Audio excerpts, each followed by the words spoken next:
नमस्कार।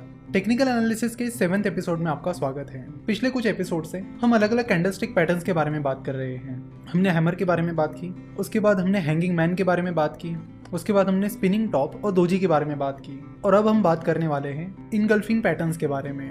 अब तक हमने जो बात की यानी हैमर, हैंगिंग मैन, दोजी या स्पिनिंग टॉप, ये सारी सिंगल कैंडल्स थी। यानी एक कैंडल को देख के आप इंडिकेशन चेक करते थे कि उनसे क्या हमें इंडिकेशन मिल रहा है और उनके बेसिस पर हम देखते थे कि हम क्या पोजीशन मार्केट में ले सकते हैं। लेकिन इनगल्फिंग पैटर्न कोई सिंगल कैंडल नहीं है। इनगल्फिंग पैटर्न दो कैंडल से बनती है। जैसे कि सिंगल कैंडल पैटर्न में हम एक ट्रेडिंग सेशन या एक दिन के कैंडल का एनालिसिस करके डिसीजन लेते थे। यहाँ पर हमें 2 दिन या फिर 2 ट्रेडिंग सेशन के कैंडल्स का एनालिसिस करना होगा। तो बेसिकली 2 तरह के इनगल्फिंग पैटर्न्स होते हैं, बुलिश इनगल्फिंग पैटर्न और बियरिश इनगल्फिंग पैटर्न।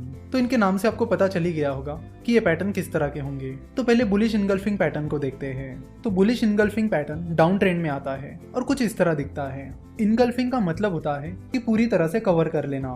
तो आप यहाँ देख सकते हो कि जो दूसरे नंबर की कैंडल है उसने पहले नंबर की कैंडल को पूरी तरह से कवर कर लिया है।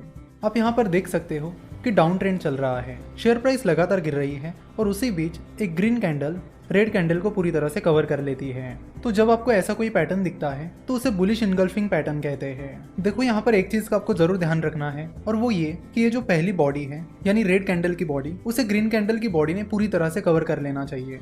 अगर ग्रीन कैंडल की बॉडी इस रेड कैंडल की बॉडी को पूरी तरह कवर नहीं कर रही है तो वो इनगल्फिंग पैटर्न नहीं होगा।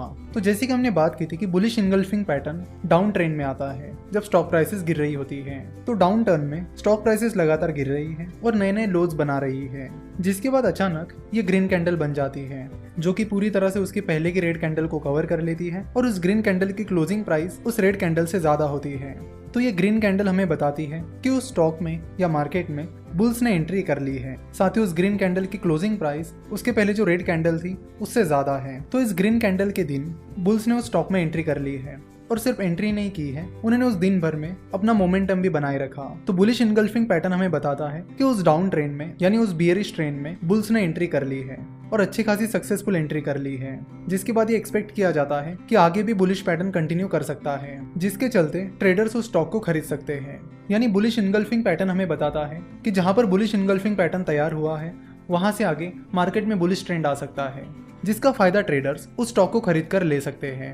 जिस दिन आपको ये इंगल्फिंग पैटर्न बनता हुआ दिखाई दे रहा है उस दिन के आखिर में खरीद सकते हो। यानी जिस दिन ये ग्रीन कैंडल बन रहा है उसके आखिर पीरियड में आपको पता चल जाएगा कि यहाँ पर बुलिश इंगल्फिंग पैटर्न बन रहा है, तो उस दिन के आखिर के कुछ टाइम में आप उस स्टॉक को खरीद सकते हो, या फिर आप अगले दिन का वेट कर सकते हो और अगले दिन उस स्टॉक को खरीद सकते हो। और इन दोनों रेड और ग्रीन कैंडल में से जिस कैंडल का लो कम है उसे आप स्टॉप लॉस रख सकते हो। एक चीज हम फिर से रिपीट करेंगे कि जब भी आप ट्रेडिंग कर रहे हो तो आपको स्टॉप लॉस रखना ही रखना है।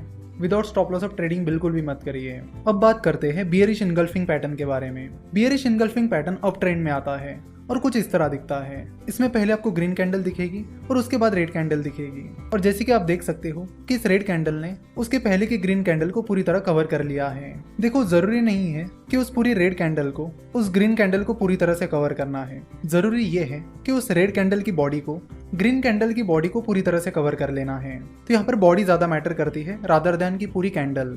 तो जैसे कि आप यहाँ पर देख सकते हो कि मार्केट में अप ट्रेंड यानी बुल ट्रेंड चल रहा है, शेयर प्राइस लगातार बढ़ रही है और नए नए हाइस तैयार हो रहे हैं, और इन हाइस के बीच अचानक से एक रेड कैंडल आ जाती है जिसकी बॉडी उसके पहले की रेड कैंडल की बॉडी को पूरी तरह से कवर कर लेती है। तो जब भी आपको ऐसा कोई पैटर्न दिखेगा तो उसे बियरिश इनगल्फिंग पैटर्न कहा जाएगा। तो बियरिश इनगल्फिंग पैटर्न हमें क्या इंडिकेट करता है? बियरिश इनगल्फिंग पैटर्न हमें इंडिकेट करता है कि मार्केट में अप ट्रेंड चल रहा है, लगातार उस स्टॉक में नए नए हाइस तैयार हो रहे हैं, उसी बीच ये रेड कैंडल आ जाती है और ये रेड कैंडल इंडिकेट करती है कि उस रेड कैंडल के दिन की क्लोजिंग प्राइस उसके पहले के दिन की क्लोजिंग प्राइस से कम है। और जैसे कि आप देख सकते हो कि उस रेड कैंडल के दिन बियर्स ने उस स्टॉक में या मार्केट में एंट्री कर ली है, जिसकी वजह से ही रेड कैंडल तैयार हुई है और उस रेड कैंडल की क्लोजिंग प्राइस उसके पहले की कैंडल की क्लोजिंग प्राइस से कम है, जिससे हमें पता चलता है कि बियर्स ने उस स्टॉक में या मार्केट में एंट्री कर ली है, जिसके चलते आगे बियर ट्रेंड शुरू हो सकता है, यानी स्टॉक गिरना शुरू हो सकता है, जिसकी वजह से आपको शॉर्ट करने की अपॉर्चुनिटी मिल जाती है। यानी ट्रेडर शॉर्ट सेलिंग करके उस स्टॉक की गिरने वाली प्राइस का फायदा ले सकते हैं। यानी बियरिश इनगल्फिंग पैटर्न के बाद ट्रेडर्स उस स्टॉक को शॉर्ट करके यानी उस स्टॉक में शॉर्ट सेलिंग करके प्रॉफिट कमा सकते हैं। जैसे कि बियरिश इनगल्फिंग पैटर्न के बाद जैसे ही उस स्टॉक की प्राइस गिरने लगेगी तो उससे जिन ट्रेडर्स ने उस स्टॉक में शॉर्ट सेलिंग की है उन्हें फायदा मिलना शुरू हो जाएगा। तो ट्रेडर्स जिस दिन ये रेड कैंडल फॉर्म हुई है उस दिन के आखिर के पीरियड में इस स्टॉक को शॉर्ट कर सकते हैं, या फिर ये जो रेड कैंडल है उसके अगले दिन ट्रेडर इस स्टॉक को शॉर्ट कर सकते हैं। तो जब भी आप बियरिश इंगल्फिंग पैटर्न में पोजीशन लोगे तो उसमें ये जो रेड कैंडल है और ग्रीन कैंडल है, इन दोनों में से जिस कैंडल का हाई ज्यादा रहेगा उसे आप स्टॉप लॉस के तौर पर यूज कर सकते हो। बुलिश इंगल्फिंग पैटर्न से हमें पता चलता है कि डाउन ट्रेंड खत्म होने वाला है और अप ट्रेंड शुरू हो सकता है, जिसका फायदा ट्रेडर्स उस स्टॉक में एंट्री करके ले सकते हैं। वही बियरिश इंगल्फिंग पैटर्न हमें बताता है कि जो अप ट्रेंड चल रहा है वो खत्म हो सकता है और डाउन ट्रेंड शुरू हो सकता है, जिसका फायदा ट्रेडर्स उस स्टॉक को शॉर्ट करके कर सकते हैं। तो आशा करते हो कि आपको बियरिश इंगल्फिंग पैटर्न और बुलिश इंगल्फिंग पैटर्न ये दोनों भी पैटर्न अच्छे से समझ में आए होंगे। साथ ही ये पैटर्न्स क्या इंडिकेट करते हैं ये भी समझ में आया होगा। हमने ये भी बात की थी कि इन पैटर्न्स के बाद आप कौन सी पोजीशंस ले सकते हो और क्या आपका स्टॉप लॉस होना चाहिए। तो आने वाले कुछ एपिसोड्स में भी कुछ इस तरह के अलग अलग पैटर्न्स के बारे में जानने वाले हैं। हम पता करेंगे कि वो पैटर्न्स क्या इंडिकेट करते हैं और उन पैटर्न्स के बाद आप कौन सी पोजीशन मार्केट में ले सकते हैं। अगर आपका सवाल ये है कि इन कैंडलस्टिक चार्ट को हम कहाँ देख सकते हैं, तो अगर आपका कहीं पर डीमैट अकाउंट नहीं है तो आप moneycontrol.com पर भी इन चार्ट्स को देख सकते हो। moneycontrol.com की वेबसाइट पर जाकर आप किसी भी शेयर का नाम सर्च कर लीजिए और उसके बाद यहाँ टेक्निकल चार्ट पर क्लिक कीजिए, जिसके बाद आपको उस स्टॉक का कैंडलस्टिक चार्ट मिल जाएगा। और इससे बेहतर ऑप्शन ये है कि अलग अलग ब्रोकरेज फर्म्स के अलग अलग ट्रेडिंग सॉफ्टवेयर्स होते हैं, ट्रेडिंग ऐप्स होते हैं। तो उन ऐप्स की मदद से और ट्रेडिंग सॉफ्टवेयर की मदद से आप कैंडलस्टिक चार्ट का एनालिसिस कर सकते हो।